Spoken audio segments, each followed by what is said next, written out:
कोल्हापूरचे जिल्हाधिकारी डॉक्टर विजय राठोड आणि महापालिकेचे आयुक्त डॉक्टर राजेंद्र भारुड यांनी आज अंबाबाई मंदिर परिसरातील सुविधांची पाहणी केली।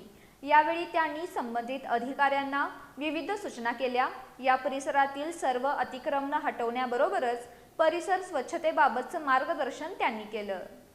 कोल्हापुरातील श्री अंबाबाई मंदिर परिसरातील शौचालय व्यवस्था, पार्किंग सुविधा, अतिक्रमण तसंच भाविकांसाठी उपलब्ध करण्यात येणाऱ्या विविध सुविधांची आज जिल्हाधिकारी डॉक्टर विजय राठोड आणि कोल्हापूर महानगरपालिकेचे आयुक्त डॉक्टर राजेंद्र भारुड यांनी संयुक्त पाहणी केली। यावेळी अतिरिक्त आयुक्त रविकांत अडसूळ, शहर अभियंता रमेश मस्कर, सहाय्यक आयुक्त स्वाती दुधाने, उपशहर अभियंता सुरेश पाटील, इस्टेट ऑफिसर शेखर साळुंखे तसंच देवस्थान समितीचे सचिव शिवराज नायकवडे, जुना राजवाडा पोलीस स्टेशनचे पोलीस निरीक्षक किरण लोंढे उपस्थित होते।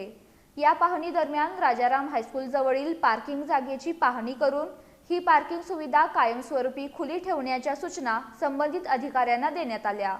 पागा बिल्डिंग इथलं सार्वजनिक शौचालय स्वच्छ आणि सुस्थितीत ठेवण्याचे निर्देश त्यांनी दिले।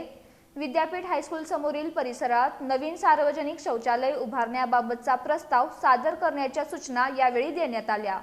महाद्वार रोड, ज्योतिबा रोड आणि मंदिराजवळच्या परिसरातील अतिक्रमणांची पाहणी करून अनधिकृत अतिक्रमण तातडीने हटवण्याचे आदेश जिल्हाधिकारी आणि आयुक्त यांनी दिले।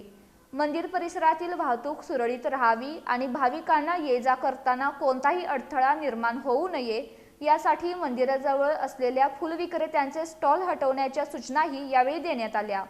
देवस्थान समितीने मंदिर परिसरात अधिक सुरक्षा रक्षक नियुक्त करून महाद्वार रोड परिसर मोकळा आणि सुव्यवस्थित ठेवावा अशा सूचना आयुक्त डॉक्टर राजेंद्र भारुड यांनी यावेळी दिल्या। मंदिर परिसरातील अतिक्रमण 10 जून पूर्वी स्वतःहून काढून घ्यावीत असं आवाहनही यावेळी जिल्हाधिकारी डॉक्टर विजय राठोड आणि आयुक्त डॉक्टर राजेंद्र भारुड यांनी केलं।